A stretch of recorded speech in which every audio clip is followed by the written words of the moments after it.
Nous allons nous atteler dans cette vidéo au module groupe. C'est notamment dans ce module que vous allez créer vos services d'entreprise. Mais pas seulement. Vous pouvez aussi créer des groupes de collaboration puisque vos employés peuvent être amenés à collaborer entre services sur plusieurs projets. Vos employés appartiennent à un seul service, un seul département, mais peuvent être amenés à collaborer sur bien des sujets et donc faire partie de plusieurs groupes. Pour créer un nouveau groupe ou service, cliquez sur « Ajouter un nouveau groupe ». Vous êtes maintenant habitué à voir apparaître cette fenêtre sur votre droite. Vous voyez que nous avons ici le choix entre les deux natures de groupes évoqués, le groupe de collaboration ou le service. Nous allons commencer par créer un service. Je rentre son nom, donc ici le service marketing. Vous voyez que je peux lui créer une adresse propre avec notre domaine moncouteau.fr déjà pré-rentré. On peut ajouter une description, mais c'est optionnel. Pour ma part, marketing se passe de description. Il est par contre obligatoire de désigner un chef de service. Encore une fois, il se désigne parmi vos utilisateurs enregistrés. Je vais mettre Paul qui supervise pour l'instant. Vous pouvez ajouter un modérateur qui aura des privilèges quant à la bonne tenue du groupe, des membres et pourquoi pas des abonnés. En tout cas, ajoutons un membre. Justine, assistante que j'ai ajoutée dans les utilisateurs pour étoffer notre équipe. Une fois que je valide, je me retrouve sur cette fiche. On retrouve le nom, le responsable de service, la description, l'adresse. Vous revoyez une similarité avec la fiche utilisateur puisqu'on rassemble des informations dans des onglets et que tout est, comme je vous le dis assez souvent, relié. J'y retrouve les membres et je peux, comme toutes mes fiches, filtrer, voire ajouter. J'y retrouve les onglets de configuration également, la stratégie de sécurité que nous configurerons dans le module associé et même des paramètres de messagerie en plus de notifications, de l'anti-spam et du contrôle d'accès si besoin. Si je vais dans les paramètres de messagerie, je retrouve donc les politiques d'email, les permissions que je peux cocher ou non, la modération quant au spam que je vais cocher, ainsi que la remise de courrier si c'est en A ou en copie de mail, et également autoriser les membres à répondre depuis cette même adresse. Ça peut leur éviter de répondre depuis leur propre adresse et par conséquent la fournir, autant pour que tout le monde du service ait accès aux emails échangés ainsi que pour préserver la personne. Bien sûr, ces adresses seront à configurer dans Zoho Mail ou votre service de messagerie, mais au niveau du compte, c'est ici que vous faites la configuration pour, rappelons-le, avoir un ensemble cohérent. Je valide et j'ai mon service qui apparaît dans ma liste. Faisons-en un nouveau ensemble, le service commercial.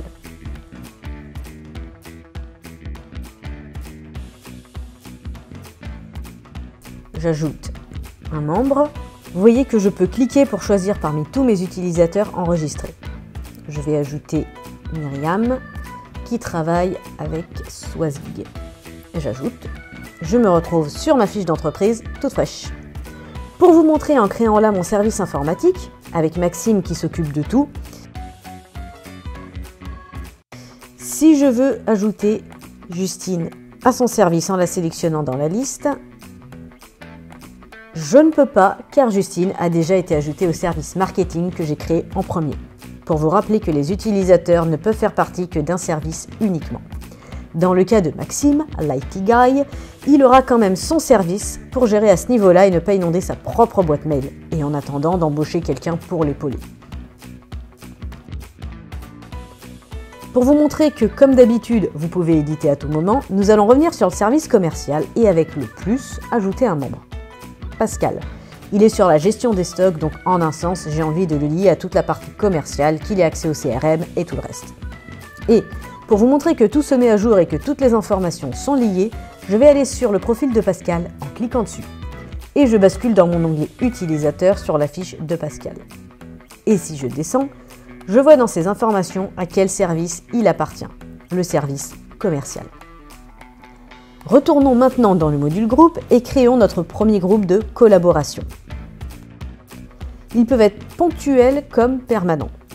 Imaginons pour un événement spécial comme la fête de la gastronomie, nous allons avoir besoin d'unir quelques forces. Pas besoin d'avoir une adresse email pour ce groupe, mais par contre une description peut ici s'avérer utile. Paul en modération puisque c'est le Big Boss.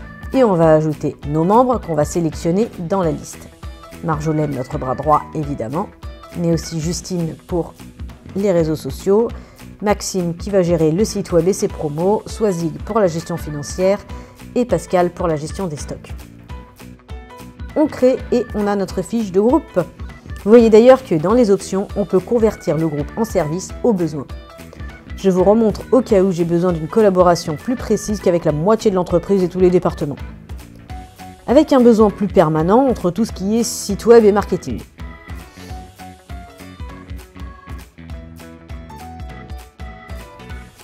Je mets Maxime en modérateur et j'ajoute Justine, notre assistante marketing, et Pascal, vu qu'on a des commandes en ligne. Et j'ai mon nouveau groupe de créer. L'option pour le supprimer, c'est par ici. Et pour vous montrer une dernière fois, si je vais sur le profil d'une personne, nous savons dans ces informations à quel service elle appartient, mais nous pouvons voir dans l'onglet Groupe les différents groupes qu'il inclut. Justine, au service marketing, fait partie des groupes de la fête de la gastronomie et du groupe de collaboration sur les promos web. Maxime, du service IT qu'on voit d'ailleurs en haut de sa fiche, fait partie de ces mêmes groupes. Vous savez maintenant où créer vos services et groupes, voir qui en fait partie et retrouver ces informations chez les utilisateurs rattachés. Voici pour le module groupe. Maintenant que vous avez créé des services, des départements d'entreprise, vous allez avoir la possibilité de leur attribuer à chacun un administrateur. C'est ce que nous allons voir justement dans la prochaine vidéo consacrée à ce module.